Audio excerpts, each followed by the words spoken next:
Welcome to this week's episode of Being Human. I'm delighted to say I'm here with Fini Cooper. She's joining us from London. She is a breathwork coach and a speaker on that topic. We met at a festival in Suffolk in England called Wellness in the Wild.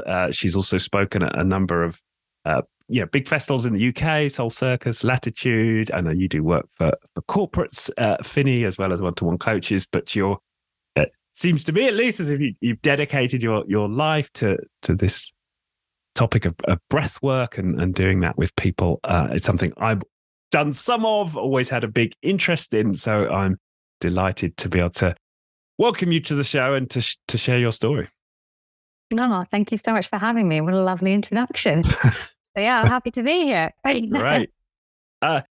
And I've also been checking out your Instagram. I know you're pretty active on Instagram. And I was also pretty inspired by the depth to which you've been prepared to go in terms of your personal story and your background story that brought you into some of this work. So for those who are not familiar with Fini Cooper the first time, maybe you could share a little bit of your backstory before we get into the breathwork topic. Okay, yeah. So, shall I just share a little bit about how I came to breath? Yeah. Okay, nice. So, quite a long journey. When people ask me that, I'm always like, "Can I condense this?" Because we don't want to spend the whole hour talking about this specific thing. We can. So yeah, I think I came to this kind of work the same way a lot of people do, in the form of some kind of crisis or breakdown, which is kind of how I got there. So, and one of the main reasons that this was because my mum was ill from a very young age, from when I was very young age, and she had Parkinson's, and then later developed dementia when I was about 18. So her illness kind of shaped quite a lot of my life. And a lot of my identity, really, in a lot of ways. And I think from having not so much support when I was young and family support or anything, so she was ill, my dad and I had a bit of a tricky relationship, and no siblings or anything. So it was kind of quite a lonely journey without knowing kind of how to support myself whatsoever. So I developed quite a lot of dysfunctional coping mechanisms, and all ones that were quite sort of inward and not very kind to myself. So I got to a point when I was about, I want to say 29, when I really reached quite a breaking point.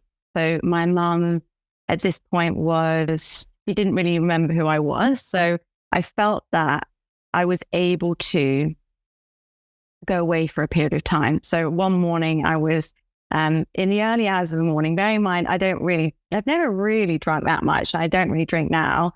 But I was drinking by myself at like 2 a.m. and I was not in a very good place. And I suddenly something in me clicked. I don't know what it was. You could call it maybe an epiphany or something, but I was like, I need to do something because otherwise I'm going down a very, very dark route. And so a friend of mine had been talking like for a while about how she went to Bali and how it was a really amazing place for healing. And I'd done no work on myself. And, I had no idea about breath work or, I dabbled in yoga a little bit, but I just mainly did it for vanity's sake. So I hadn't really done anything any deeper work. But I just thought, okay, well, that sounds good. I'm just going to go there. So I thought I'm going to book my flight and I'm going to quit my job. But then I sort of checked in with myself and I thought, okay, you are quite drunk. Maybe you shouldn't do all these massive life decisions until the morning when you might, So then the morning I woke up feeling a little bit, heavy headed. And I thought to myself, okay, yeah, I still want to do this. I booked a flight to Bali and then quit my job on the Monday. And just to give you a bit of story about before that, at that time I was doing like quite a simple admin job.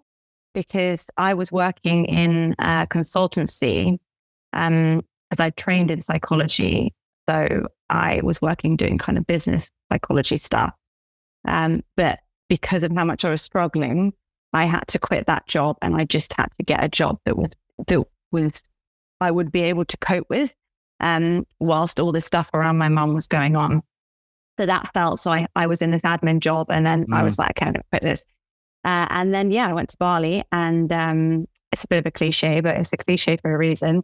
And that's where I discovered breath work. I kind of threw myself into all these healing modalities. And breathwork was one of them. And I kind of just stumbled into a breathwork session, and it blew me away. Having had quite a lot of therapy before, so I had done talking therapy. I did this breathwork session, and I was just like, oh my God, this is really, I mean, I had this huge emotional release, and I also just felt like I'd worked through years of trauma sort of in one session. So it was very powerful. And that was when my journey really began with all of this work, because I began to feel joy again, whereas I thought I'd spent so many years feeling like I was someone who just wasn't going to experience joy anymore. I thought that was just who I am and who I was, and that was just it. And then I started to experience kind of joy again when I was in Bali. And I think part of that was I needed to leave my environment, because I was just perpetuating these kind of, this sadness and this trauma. And at times I thought, am I running away? But I actually realized that it was really necessary for me, and it was totally life changing. And I'm a completely different person because of that journey that I went on. So that's kind of how I got into breath work. Yeah. Yeah. And I'm interested as you share that. So you were doing therapy, because there's somehow some echoes to my story. So you were doing therapy, but it was only until you did the breathwork session that you got this emotional release. Yeah. So, what was the difference then between the work you had been doing on yourself and then, and then finding breathwork? Yeah, I suppose it's a bit unfair of me a bit unfair to myself to say, oh, I didn't do any work before. Like, I was doing the talking therapy, but I think the difference was that I had stored, or I believe, so much that we'd stored so much trauma in the body. And what I was doing with the talking therapy, just doing that alone, was I was just kind of trying to work everything out in my mind, and I wasn't paying any attention to my body. And what I really learned over time have gone on as past. It's like it's such a it's a combination, and so much is stored in the body. And with that breathwork session, I felt like I was able. It was a kind of a deeper breathwork session for the audience. You might be like, what even is breathwork? We can kind of go a bit backwards in a bit, but this session, this kind of type of session was a much deeper, kind of more therapeutic session, whereby you go into a different brainwave state and you move into something known as transient hypofrontality. So that's kind of where Could you say that again? Sorry, and slowly. Sorry, transient hypofrontality.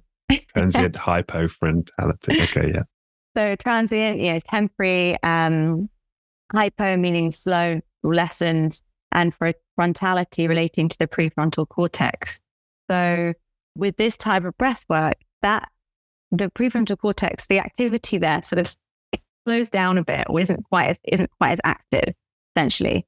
And that's where your rational brain, you're thinking, you're worrying, all this stuff is going on. So it allows space for other things to come to the surface. And I think that was when I got this kind of huge release. And I was having some body movement as well. And it was quite intense. What I would say for the audience is that I wouldn't suggest doing this type of breath work first, because it can be quite an assault on the body and the nervous system. I would suggest working your way up going a bit more slowly, but I very much was going in a bit blind and had never even heard of breathwork. So I just stumbled into it and thought, this is interesting. But it was very intense. And although it was amazing because I did release a lot, I did find, okay, right, I feel a bit, that was quite intense. And without having the tools to know how to sort of regulate my nervous system a little bit after that, I found like I find that a little bit problematic sometimes. So I would suggest to go in more slowly. But yeah, it was interesting because at the same time, I wonder whether I needed something quite extreme at that point, something that was going to really sort of jolt me from the point that I was at, which was quite a bad place. So yeah, it definitely, I was able to understand a lot of my emotions and understand where a lot of things, a lot of my issues and where they stem from and all these things with the talking therapy. But I felt like I wasn't really able to actually let go of them and release them and sort of feel settled in my body with them. I'd just be going round and round with my mind being like, I feel like I really understand why I'm so messed up now. But like, how do I work through that? Yeah. I relate so much because my early therapy experience was exactly that. Like, okay, I've got all these insights. I kind of understand why I'm fucked up. I'd prefer not to be fucked up. Exactly. Like, what are we going to do about this? I understand now. Like, I could tell anyone about why I'm so messed up, but like, how am I going to get rid of it?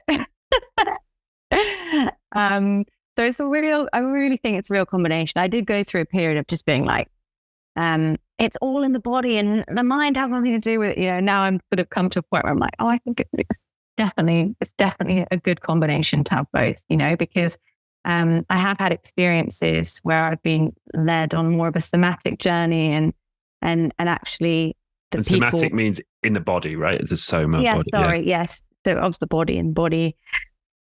And I haven't really, and I've had these kind of experiences, but then not being able to really understand why they were happening and then actually be able to sort of integrate them afterwards. So I've really come to realize that actually the kind of psychological piece is really important. I kind of put it aside for a while. I was like, whatever, it's all about the body. I'm just going to release all this stuff. And then I was like, oh, okay, actually, then, how do you integrate that? And how do you kind of understand it? So it's so important to do both. But obviously, the body has been very overlooked for a long time in terms of trauma, in terms of things that have been stored in the body, emotions, and it's been very much focused on the mind and how do we therapize ourselves or be therapized through the mind. And so I'm loving this real sort of surge of focus on, you hear the words nervous system now so much, whereas, a few years ago, I didn't even realize, no one ever spoke about it, in my circle, but now it's much more, not to say mainstream, but it's much more in the conversation, right? I would agree with that. Okay, so you're in Bali, you have this extreme experience, and then what happens? So then I can get a bit excited quite easily. I was like, now I want to train in it, and then I thought, okay, right, maybe I should just do more sessions first because I actually whether this isn't just like a one-off experience or whatever. So I stayed there. I stayed in Bali for about 3 months and did more sessions, more workshops, kind of explored it all a little bit more, tried to get a bit of an understanding of what this was, and how many different ways you could use the breath, and then when I got home, I started to look into trainings, and what I found was, so at the time, I'm not so hot on the trainings now, like the current trainings, although I could probably find out quite easily. But at the time, there was, in breathwork trainings, there was very much a divide between the style of breathwork or the breathwork trainings that were sort of very spiritual and kind of woo-woo and with like no scientific underpinning at all, really. Sort of just like, we are in our experience and we're feeling it all. And that, you know, I kind of loved that. But then I thought, well, if I am actually going to train in this, then and lead sessions and hold sessions, then people are probably going to want to have some kind of understanding of what's going on within their body, because that's what I wanted to know as well. So I was like, I'm not okay with just the spiritual kind of aspects or the, you know, the experiential. I wanted to have an idea of what was happening. Especially because some breathwork practices, especially the deeper, kind of more intense, more therapeutic, where you can release some, you know, that emotion and sometimes old traumas can come up. Then you kind of want to, it can be quite scary for people sometimes if they don't know what's happening, you know, because I was quite overwhelmed when I did this workshop. I was like, what is going on? What is this? You know, but whereas if you understand what's happening, then it's very different. And so then the other type of training there was just a very sciencey, you know, sort of all about blood gases and oxygen and carbon dioxide and all this stuff. And I didn't really relate that much to that either, because it felt too dry for me. So I wanted something that could bring it all together. But at the time, there wasn't anything like that. So I had to do 2 different trainings to kind of get both. I did one after the other pretty much. Right. And I was actually part of one breathwork school when I went to train. I won't name names because I don't think it's very fair, but they just didn't resonate. I did a certain level of training with them and they just didn't really resonate with me, the school, the way it was a bit dogmatic and stuff. It didn't really resonate with me. So I spent quite a long time sort of doing one training and then deciding to leave that because it didn't feel right to me, and then moving to another one, completing that, and then doing the kind of more sciencey one, which is the oxygen advantage. You probably may have heard of that, or may not have done. No, haven't heard. Okay, well, you are my sole source of knowledge. Wow, I just so much pressure. Yes, for anyone listening though who wants to know, you know, more about the kind of, you know, you love all the sciencey stuff, then I would suggest checking out Oxygen Advantage and Patrick McEwen. His book, and he also does a training as well for the more kind of real sciencey stuff, and he's really quite a big name in the breathwork space. He's doing a lot of cool things. So if anyone is interested, you can check out the website, and he's got loads of research papers as well. If you're really excited about the research papers, you can kind of delve in there and see what's there. So yeah. And I'm curious then in terms of your own journey with this though. And so you continued with let me see if I got this right, transient hypofrontality work. Yeah. And what was happening for you then as you continued with those sessions, you know, personally, you know, obviously in parallel you're exploring the training, but personally. So I found that I was able to kind of, it sounds a bit cheesy, but I was able to rediscover myself.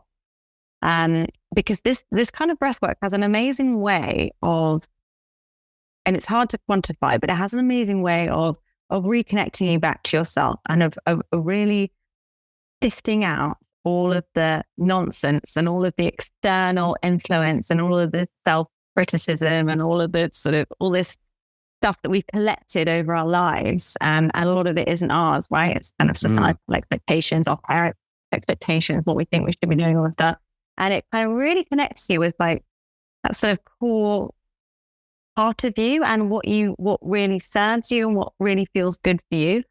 And actually what I still do now as well is sometimes ask myself a question before doing a breathwork session. And then it's amazing because once you go into that session, you come out, you can often, like, I usually always have an answer. I don't know where it is, obviously coming from within me, you know, that kind of intuition.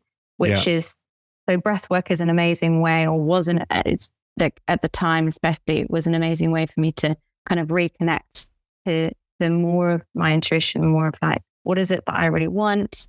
And so that was an interesting part of the journey, as well as working through quite a lot of emotion, and it was bringing a lot up to the surface. And what I realized later on, and how I practice now when I teach, is that it's really important to do kind of a combination. Actually, to do the foundational work is kind of much more important. And the foundational work, by that I mean the kind of functional breathing. So, how are we breathing moment to moment, day to day? Are we breathing in and out through our nose? Are we breathing deep? Are we breathing slowly, which we can kind of go into as well, which are all very important factors. And it's good to have that foundation, and sort of looking at nervous system regulation and things like that. How can we regulate ourselves? How can we learn how to regulate our state, rather than sort of feeling too overwhelmed or feeling very anxious, or how can we learn these things? And I really think that it's important to have those foundations before you kind of do the deeper work. But what I am finding is that a lot of people get a bit frustrated because they want to go in to do the big stuff. That's like, it's a very common thing for a lot of us. And I definitely have quite an aspect of that too, of like, don't want to be messing around with all this slow stuff. I want to go and do the deep work. I want to get into it, excavate. But which is very good on one hand, but if you're thinking about the sort of nervous system regulation piece, and like and feeling grounded and feeling calm and feeling safe in your body, then I believe that too much of this kind of cathartic breath work without all the other pieces is actually, it could be doing more harm than good. It's very hard to tell because it's very individual as well. And that's why sometimes with like, I think Wim Hof is amazing and he's so cool what he's doing, but I think a lot of people think that Wim Hof is for everyone because it's quite in the mainstream. And for anyone who hasn't heard of Wim Hof, he's kind of this, I think he's Dutch. Is he Dutch? He's him? Dutch, ex-postman, isn't he, from Holland? Yeah. Oh, I didn't know he's an ex-postman. Yeah. Oh, wow. And he's a really sad story.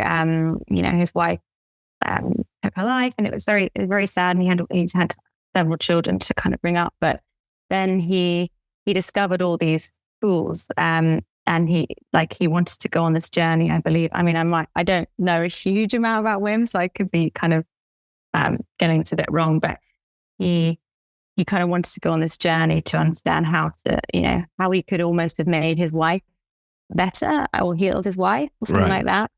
And so he kind of started working with the breath and also doing these kind of ice challenges, and he climbed Everest, I think, was it, in his underwear? I don't know that. But So, and it's all this kind of quite extreme stuff. And a lot of the cold exposure is linked, and you use the breath with the cold exposure, and it's quite intense breathing. And a lot of people are doing this now, and I think it's really amazing that it's coming into the more of the mainstream. But I have had quite a number of people come to me saying that they have tried some of these more intense breathwork practices that are kind of in the mainstream, and they've actually come away feeling more anxious and more unsettled. And so it's just one thing I'm like very passionate about, is that everyone is so different. Everyone's physiology is so different, even though we all, made up of the same parts. We've all had very different experiences. We've got different genes, we've got different lung capacity. We've got, we might have other ailments that we don't know about. And anxiety is a huge one to really be aware of when you're starting to delve into breath work, because you've got to really, if you know that you are someone who does kind of struggle with anxiety, then especially, then you need to go quite carefully and really sort of start to lean in quite slowly and just go steadily and be like, oh, okay, do this breath. How does this feel? Okay, do this, rather than being like, right, I'm going to go in and do this big, huge breathwork session and it's going to be amazing. And then this the 3-hour workshop and it's going to be really intense, because that, I would just tread a bit more carefully. But essentially, breathwork is obviously, it's for everyone. It just looks very different for a lot of people. It doesn't always look the same for everyone. Yeah. No, that makes sense. And no, definitely, I'd love to come back to these foundational practices that you talked about and how people might want to ease the way in. I'm still curious though. So you're finding you're getting this stronger sense of intuition as you're doing this work. You're releasing emotionally. Just illustrate like the detail of what one of those sessions would look like. I'm intrigued, and I get that these are maybe the more extreme ones that people might not want to start with, but just for my curiosity, how does it actually work? Okay. Yeah, good question. I get so excited about this topic that I veer off onto different areas. So I'm glad you keep me grounded. So the kind of breath work that I'm talking about is called conscious connected breath work. And there are other types of breath work similar to this, but that's kind of the main umbrella term. And there are different styles within that. So there's like transformational breath, holotropic breath work, rebirthing. And they're all variations of a similar thing, basically. And that is a breath that is quite activating. So what I mean by activating is that the emphasis is focused more on the inhale, and it's a faster breath. So if you want to relax, then you'll extend the exhale and you'll slow the breath generally. Whereas if you kind of want to have more an active breath, then it'll be faster. More often than not, the emphasis is more on the inhale. And so what it is really is a continuous breath that doesn't have any pauses. So with natural breathing, we have a sort of a pause, natural pause, but at the end of the breath, of the inhale. Whereas this style of breathing is you're cutting that out and it's kind of creating this sort of circular breath. In and out, and there are variations as to whether that's how fast that is or whatever. And some people inhale through the nose, in and out through the nose, but it's most commonly in and out through the mouth, which is also quite activating. When you breathe in and out through the nose, that has quite a calming effect. And that's what we want to be doing most of the time. So with this breath, it is kind of activating. And the idea behind this is and you're breathing just through your mouth consciously to get the activation. Yeah. Yeah, exactly. So in and out through the mouth. I sort of, as I've gone on my journey, I've kind of moved away from that quite a bit, but this is how it's taught. And it is a continuous breath, and you can be breathing like this for usually at least 40 minutes. 40. Yeah. And up to, I don't know, an hour and a half. Some people do it for, I've never done it that long. But, and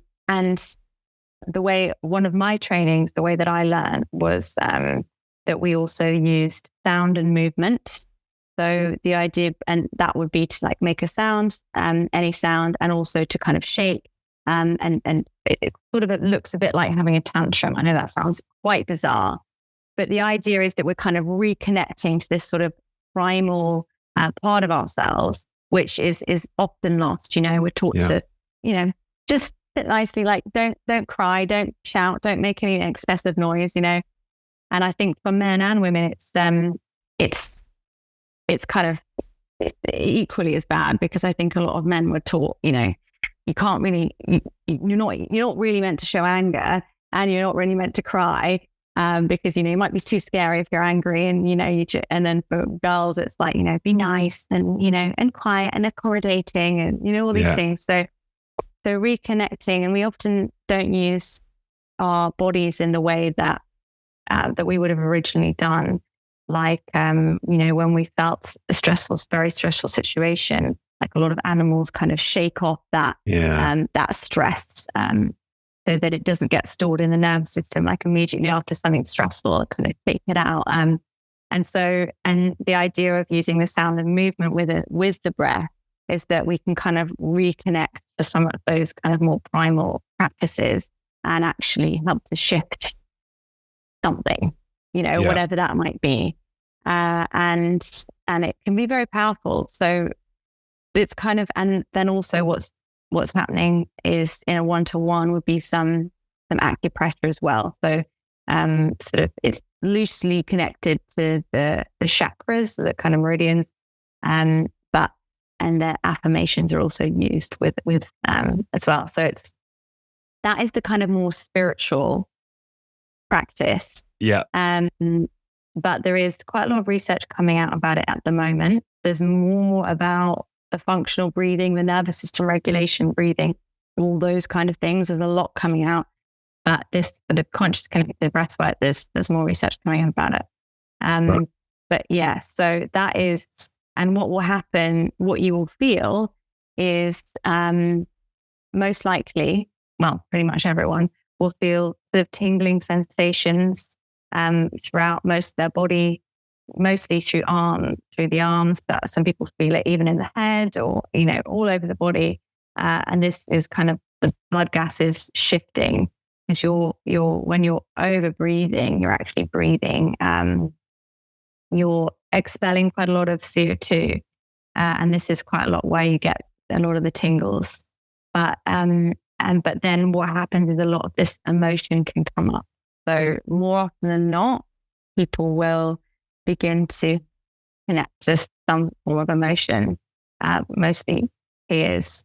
But it is an amazing modality, but for obvious reasons, that I believe needs quite a bit more regulation and more, it needs to be treated with caution, it needs to be, it's as an amazing tool, but also you need to, work with someone, I think, one-to-one really to be doing this kind of work.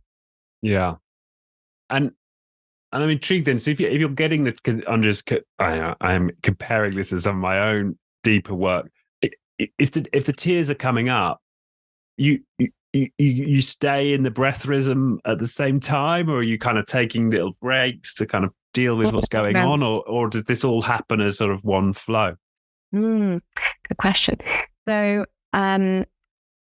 usually it is encouraged to still emote if things are coming up, not kind of like, obviously things are coming up. The idea is actually that we are able to try and integrate them in more of a nurtured and comforting environment than they first than when they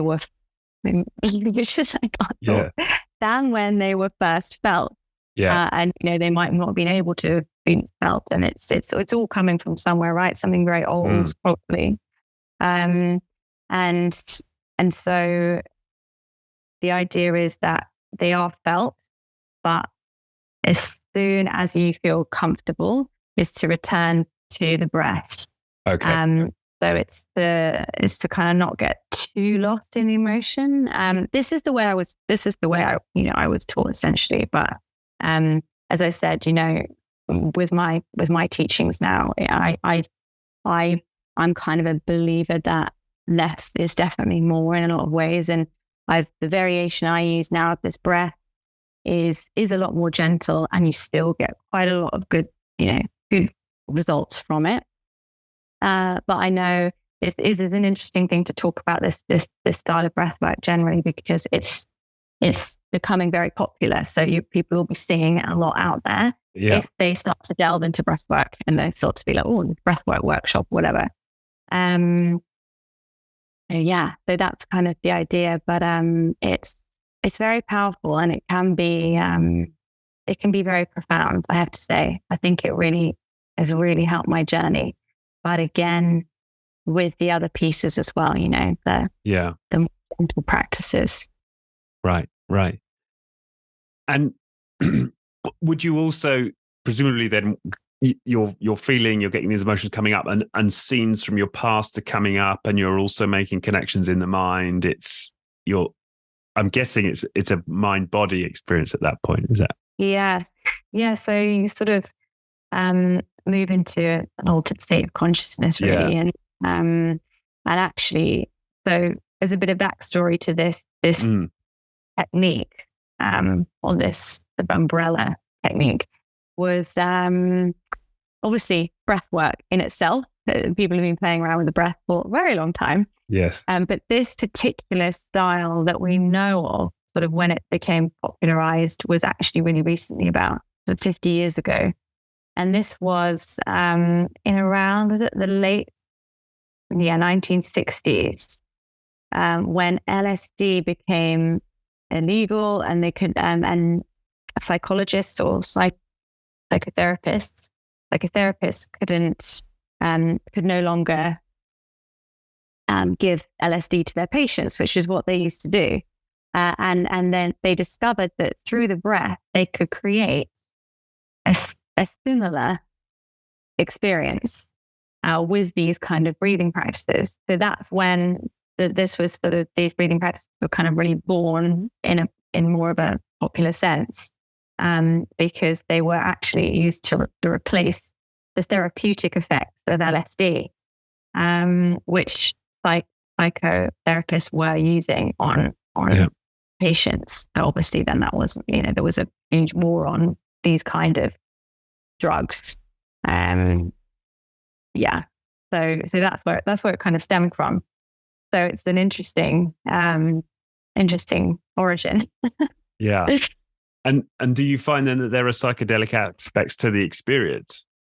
Yeah, a lot of people can. It's very different for everyone. Obviously, it very much depends on your brain chemistry. And, I don't pretend to know exactly, like I'm not a neuroscientist, so I don't, or any other kind of brain scientist. But a lot of people do get visuals. I've had quite a lot of memories come back. But they're more of not necessarily a visual thing, but a lot of people do have visions. So it is, it's sort of, that's where that hallucinogenic aspect comes in. But I personally, myself, have never had such an intense experience that I'm seeing all these visuals and stuff. It's more like I can feel the emotion, and sometimes I'll remember something, or it's sort of quite an interesting way of like unlocking things within the mind. I don't know, suddenly you'll be like, that'll come to you, and it'll be like, it's interesting. But yeah, and not everyone gets more of the visuals, so it's quite it's quite individual. Right. And for you, it's more memories. It sounds like insights, and that's why that is. Yeah, exactly. So it's a really it's quite a incredible field. And what's interesting with breathwork is, there's just, you would think it would be, well, you just breathe every day, like what's the big deal? But there's actually so many different things you can do, and so many ways you can shift your state, with the breath. So it's really powerful, and I'm just glad that it's becoming a lot more popular to focus on. Yeah. So you mentioned foundational work then. So what's that? And how does that benefit people? Yes. So the foundational breathing is kind of what we refer to as functional breathing. Right. And so this is, how are you breathing? Fundamentals. How are you breathing? Moment to moment, day to day. What is the best way to be breathing? Bearing in mind that obviously it's not quite as simple as this is the best way to breathe. These are the outlines, because obviously everyone is coming in with a different thing. Some people might be coming with allergies or smaller airways, and sometimes things can take a bit of work to work out. Yeah. But essentially, the functional breathing is breathing in and out through the nose, because when we breathe in and out through the mouth, that doesn't actually have any function for breathing other than the fact that we can take air in that way. But it's with the nose hairs, that's how we can start to filter a lot of the stuff from the outside world and help protect inflammation from the lungs, and any kind of any damage to the lungs. So the nose hair is hugely important. We actually have as many nose hairs as we do hairs on our head, which I thought was quite crazy. And I understand why you'd want the nose hairs trapping stuff on the way in, but why on the way out? Don't you want it all to come out? Yeah. Well, it sort of stays there, and as you blow it out, sort of comes out again. You see what I mean? So you're taking it in, but the nose hairs are trapping a lot of that stuff anyway. So yeah. But I get what you mean. It's just incredible. And then also breathing using the diaphragm. So our primary breathing muscle. And then actually there are supported breathing muscles as well. But essentially, actually quite a good helpful way to think of it is LSD breathing. Now I know for a breathwork podcast, I've spoken about LSD twice, which is kind of quite a strange thing considering we're not actually focusing on LSD, but it's quite an easy abbreviation to remember, right? Because LSD will stick in people's minds. But so the L stands for light. Yeah. The S stands for slow, and the D stands for deep. So the slow and the deep breathing is probably quite obvious to a lot of people, or it may not be, but it is a bit more obvious than the light breathing, for example. So I'll go into that in a second. But the slow breathing is really important because a lot of us are over breathing generally in our day to day. And when we're over breathing all the time, then we are blowing off excess carbon dioxide. And carbon dioxide used to be thought of as a waste gas, but it actually is the thing that is the gas that acts as a catalyst to release oxygen from the lungs to the cells, the tissues, and to everywhere it needs to go. So with very limited supplies of CO2, then the oxygen struggles to get to everywhere it needs to go. And every cell needs oxygen to survive. So it becomes very important. And a lot of breath work is actually focusing around the CO2 kind of question of like, how much CO2 have we got and what's our sensitivity to CO2? And so CO2 is quite a big, very important. Otherwise our whole bodies wouldn't be able to be oxygenated. So slowing it down helps to accumulate carbon dioxide because you're not blowing off as much of it. So it's accumulating in the body. So slow is really important. And also with the slow breathing, it helps to calm you, to help move you into more of the parasympathetic branch of the nervous system.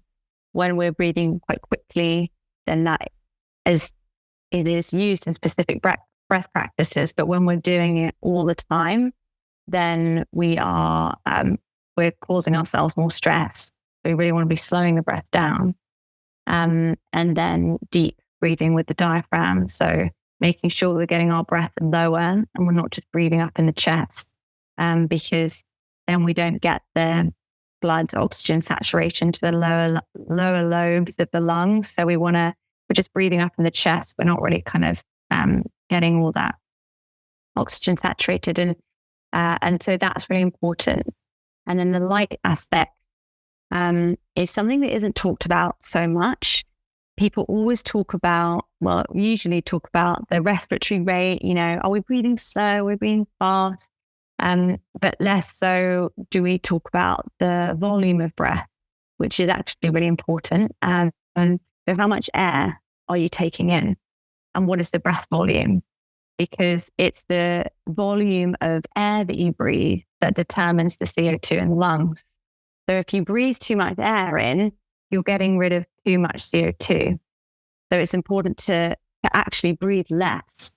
So it's quite interesting. To kind of keep your reserves of CO2 in. Yeah. Exactly. So we think that we need to, it's like, take a big breath. I'm going to take a big breath. It's like, actually you want to be for the, your nervous system regulation work and your functional breathing work, you want to be feeling a little bit of, and when you're doing your breathing exercises at home and you're slowing your breath down, you want to be having quite a light breath and almost feeling a little bit of air hunger. And when you feel that air hunger, that's kind of, that's the sign that you're doing it well. But again, for some people, feeling air, or a lot of people feeling air hunger can be a bit stressful, so it's very important to do it, to kind of play around with it, because it should be a slight feeling of air hunger that's tolerable and feels fine. You shouldn't be being stressed. Because at that moment, obviously, then it's counterproductive completely. So it's a little bit of a dance with that, but essentially LSD breathing is quite a good little abbreviation to remember for that kind of foundational breathing, and then also the nose breath as well. And are you also, because you mentioned earlier, if you want to relax, you genuinely want to extend the exhale. Are you doing anything with the length of inhale versus exhale? Well, usually if you want to really kind of relax, then you will extend the exhale. Typically that's a great thing to use, if you are feeling a little bit on edge, or if you are want to go to sleep, or if you just want to generally feel really calm, then you will extend the exhale. Otherwise, it's kind of, fine to keep it balanced. If you are feeling particularly, if you're in a state of anxiety, what I will say is that actually it's one of the worst. If you're in the kind of a panic or a real state of anxiety, extreme, then the worst thing you can do is try and slow down your breath, because it's going to panic you even more, because it's just so beyond what you can achieve in that moment. So it's actually more about trying to control your breath, but in very, it's actually helpful to do lots of little breath holds, mini breath holds after the exhale. So you're starting to gain a bit of control over your breath, right? But you're not trying to do something that's totally unachievable at that point, which is really slow your breath down, because it's like, I can't even do, so it's quite a difference between if you're in a state of anxiety or if you're feeling a bit anxious, then you can do the slow breathing. But if you're already in an anxious state, then it's quite different. And it can cause you to panic more if someone says, just slow your breath down. And you're like, no, I can't. I can barely breathe, let alone slow it down. Yeah. Okay. No, that makes sense. So, but in the normal functional breathing, it's the focus on the inhale only, the LSD, as you mentioned, but it's fine for it just to be balanced. Exactly. Yeah. So it's a really good thing to start to maybe get into a habit if you're just starting out of just checking in with your breath and throughout the day, and just starting to kind of notice, first of all, get to know your breath, because everyone's got a very unique breath pattern, and also your breath is very, very different at different times of the day. Temperature affects it, stress obviously affects it, emotion, all these different things affect the breath. So it's not always going to be the same. Quite interesting to just sort of check in and see what's going on. Where are you breathing? Where's the air? Where do you feel the movement in your body first? Is it slow? Is it fast? And then just taking a few moments to slow it down, breathe light, breathe slow, breathe deep. Yeah. And so, and it's just even those little nudges, the nervous system really loves consistency. So it's not very kind of exciting to be like, just work with your nerves, do this every day. But what's amazing about the breath is also that it can be quite simple, really. Like the real fundamentals of what is kind of good for us to be doing moment to moment, day to day is not complicated. It's not complicated to practice. It just, you just obviously need to kind of learn how to do it initially, but it isn't complicated. I think sometimes in life, we can overcomplicate a lot of these things. And obviously the practice that I was talking to you about before is quite, quite involved. Yeah. There's quite a lot going on, but essentially really the fundamentals, it's not, it doesn't have all these bells and whistles. It's not that. It doesn't require too much.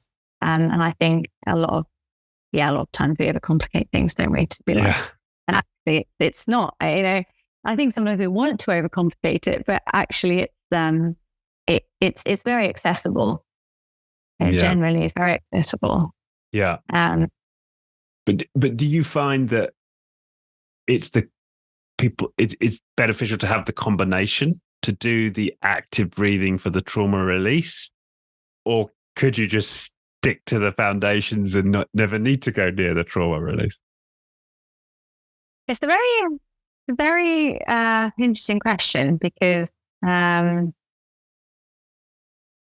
think it really depends on the individual. So as I said, I always start with the more functional breathing, unless the client's come to me and has already done a lot of breath work before and they want to try something else. But I would always start with the foundational stuff, and then I don't know whether it is always necessary to do the deepest stuff. But first of all, is that if there's no desire to do it, then it's like, if you're happy, then no problem. If there is that desire to go, if you really want to work through a lot of stuff, I would suggest the more intense breath practices only if the person is feeling quite safe to say that they are in a fairly regulated place. And it's very hard for most of us to actually even know, well, what is regulated? Like, how do I know whether I'm regulated? But, it's sort of looking for the signs of, do I have huge ups and downs, or do I feel, kind of safe in my body? How do I feel in terms of my anxiety or my anxiousness? Would I say that I feel anxious, most days? And you just got to you really got to consider those things, because unless you're in quite a regulated state already, which most of us probably aren't really, then it can be quite intense to do. It is intense anyway, but yeah, I think it's amazing work. And a lot of people, I guess, from more yogic backgrounds who haven't done this kind of breath work might be like, I feel like it's, you should only ever do the or this breath of fire and things, I suppose, but that's quite short. Yeah. But I do believe that this work is very powerful and that has a lot of benefits, that it really needs to be treated with caution. And actually, I didn't realize that when I was first training, and I just threw myself into it.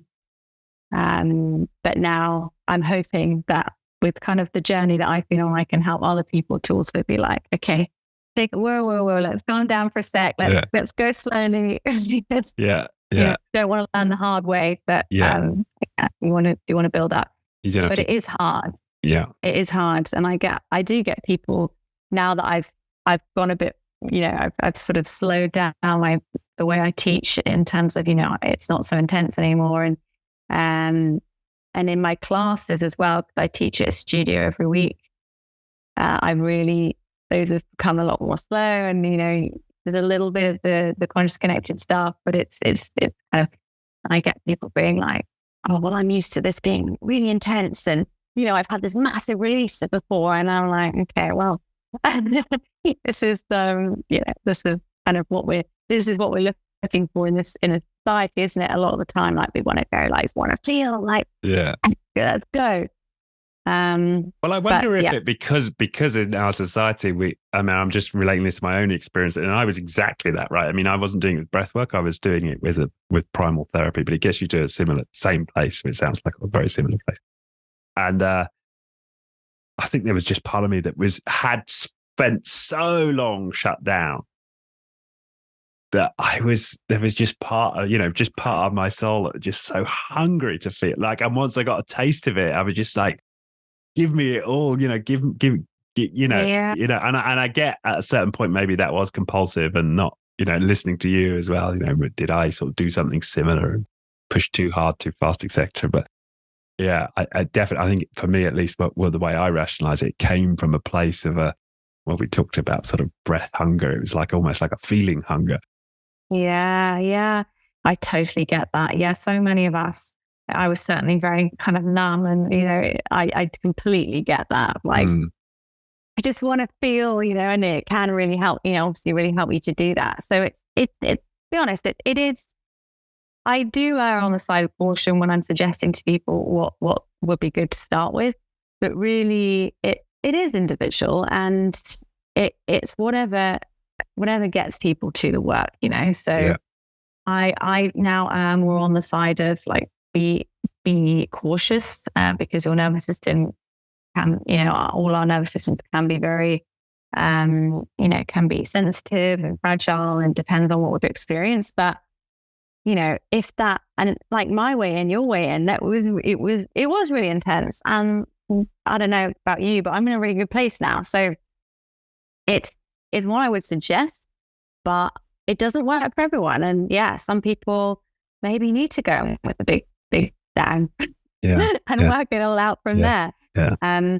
But what I guess I was more pointing to, or like more thinking about, was that I think sometimes these practices can become almost a bit like another sort of addiction of types, or another like drug, or another high, or another, and in a way, sometimes they can, even though they're meant to connect you more, if you, what my experience is, if it's been too intense, then it can actually disconnect you from your body and from what your body's trying to tell you, because you're on this like, I want to feel this. But it's like, does the body really want all this intensity, or is it like struggling and being like, how am I going to sort of integrate all this? Yeah. So it's, it is important to maintain that, like, is my body, yes, I'm feeling great about it and I'm releasing lots of emotion, I'm really feeling alive, but also, is my body, like, is my nervous system vibing this? Like, sort of check in a bit, like, how am I feeling, like, day to day? Is it, so it's just a dance, really. It's so different for everyone, and it's, people have got to a certain extent, just work it out for what feels right for them, I think. Yeah. I totally become authors of their own health. I use that phrase on a podcast recently. Exactly. Yeah. And there's also a lot to be said about, we're always outsourcing, aren't we? Or like, I'm still definitely see this pattern in myself now, but I always used to be like looking to every expert, everyone outside of myself, to be like, what are the answers? What am I meant to be doing? Help me, and actually, we do know what's good for us, but it's sometimes hard to connect to, but we really know, like, we have a lot more knowledge of what's good for us, really, than a lot of other people most of the time. So it's finding that balance, isn't it? Now, we can't end this without you telling us about taping your mouth up at night. So anyone listening, they might be like, what on earth? We're not talking about a sort of hostage situation here. So, Richard, do you want to well, no, you suggest. So when I first saw you at the festival, I mentioned at the start, you were mentioning how, it was a good idea to get some gaffer tape and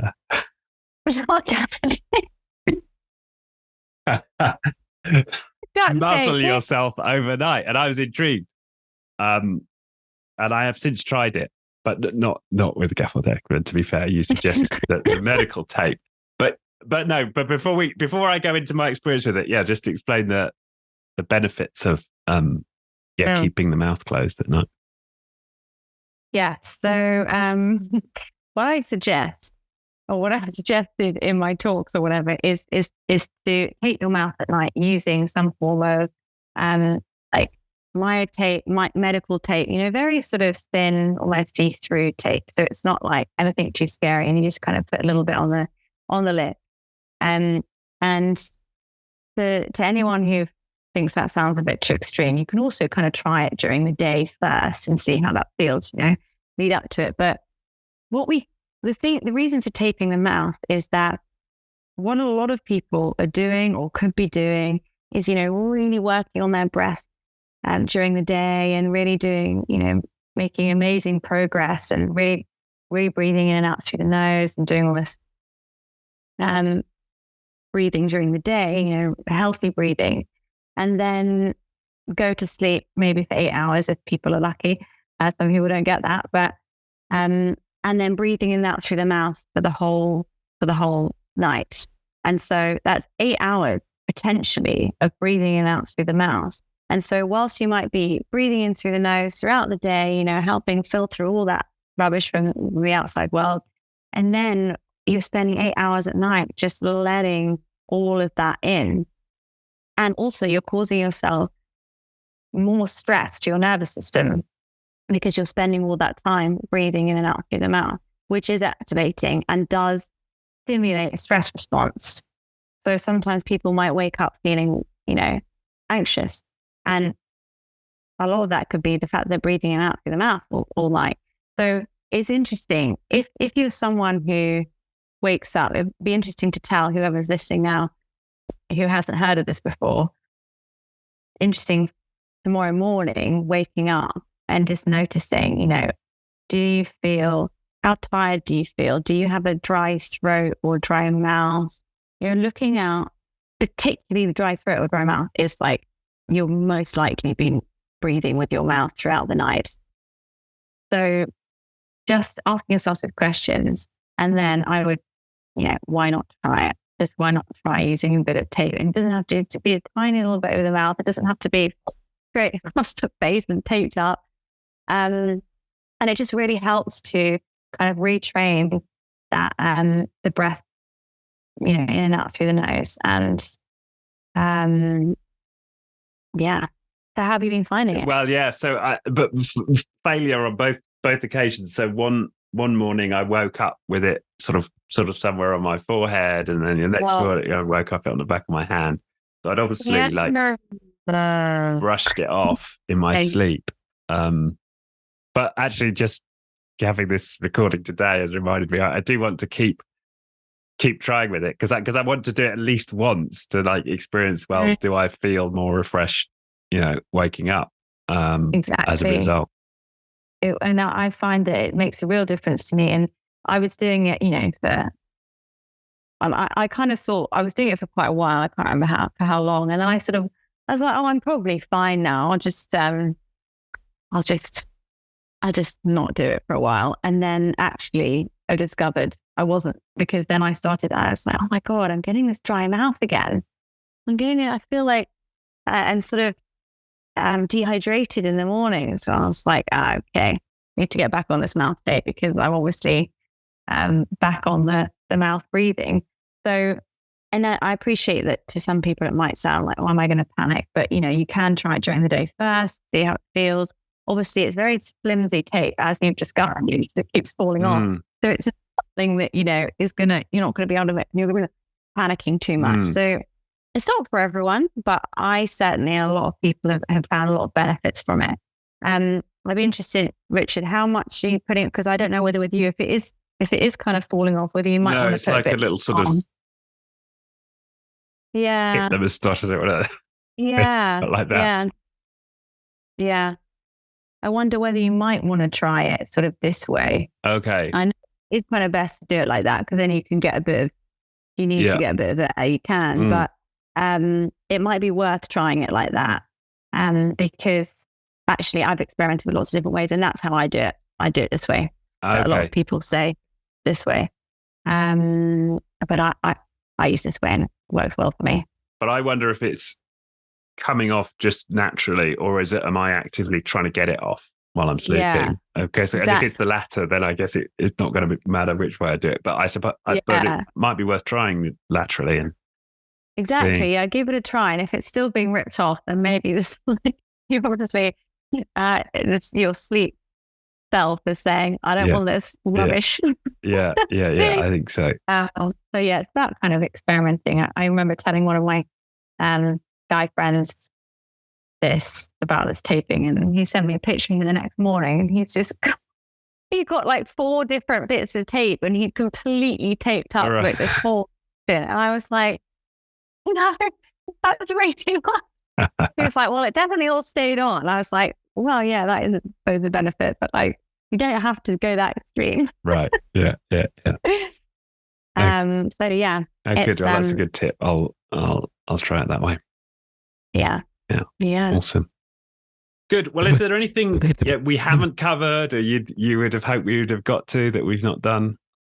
Gosh, I mean, I think we've covered a kind of good amount. I'm happy that we've delved into the more intense work as well. But the fundamentals of breathing are really important.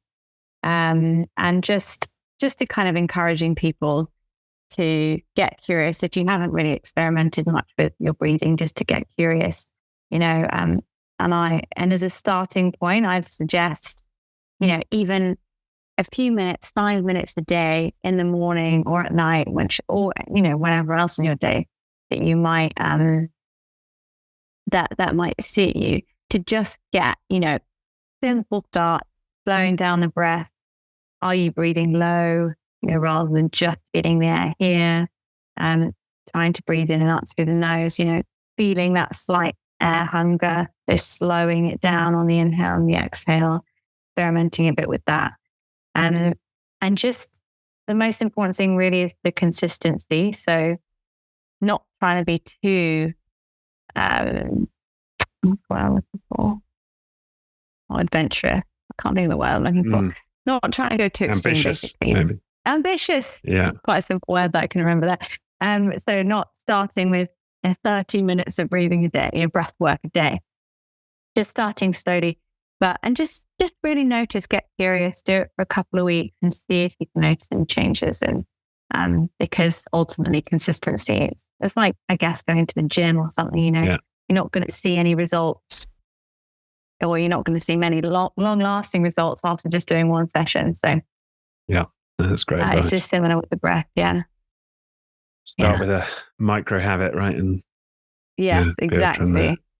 Yeah, have you read that Atomic Habits? No, I haven't read it, but that sort of drifted in through the osmosis of it. And I apply that principle to everything in life, right? If you want to get good at anything, start with like something that feels so easy. It doesn't, let's start with like 10 seconds and then 30 seconds and then, that's just a much better strategy.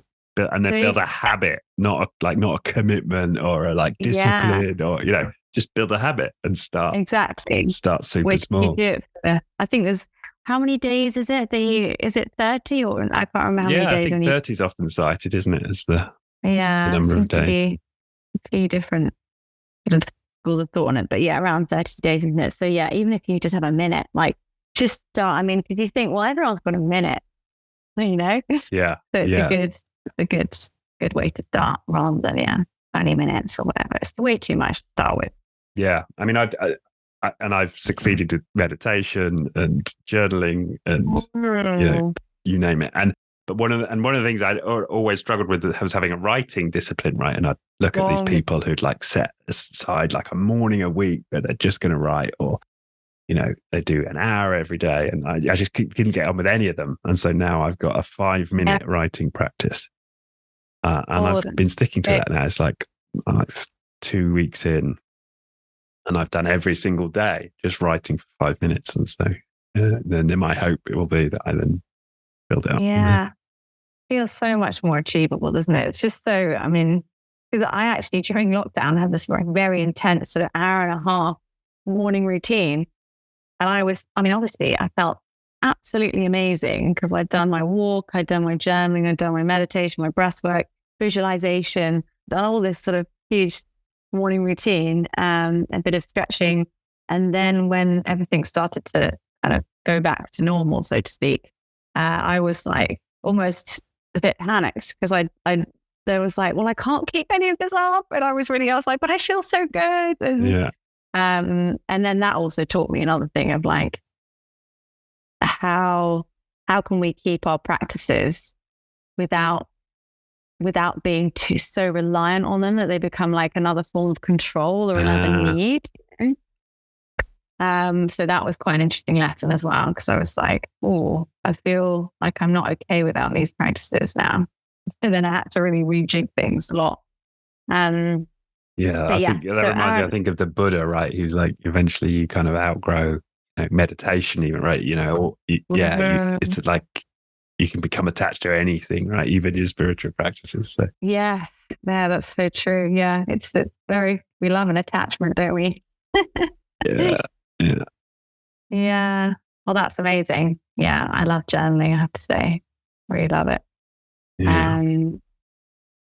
Good. Yeah. Okay. Well, Fini, thank you so much. This has been awesome. It really feels like, well, you've certainly clarified, my understanding of how breath work works, the nature of breath work. And so, it's been great to have you on. Thank you so much. I've loved it. Really loved it. I'm really happy to be here. Great. Yeah. And for people who want to find you, it's the Breath Way, right? That's the website. Yes. .com. .com. Yes. Yeah. My website is currently being redone. I think it's going to be ready like in a couple of days. So I don't know actually what's there at the moment. But there's also Instagram as well if you want to check that out. At the Breathway, isn't it? At the Breathway, yeah. But my website will be up and running again, like within a couple of days. So yeah, and you're available for one-to-ones. You work with companies. Yeah, I work with corporates, and I do kind of online and in-person work for the one-to-ones. Do workshops kind of sporadically. So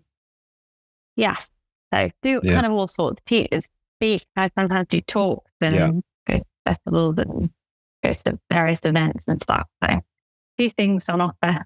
Yeah, and there's a free meditation I noticed on the website, breathwork meditation. Is that right? Oh, is it? Yeah, and maybe it is up and running then. Yeah, just check it out. If you're lucky, you'll get yourself a free meditation as well. Awesome. All right. Well, thanks again. It's been fantastic. It's been great to have you on. Okay. Thank you so much. Thank you.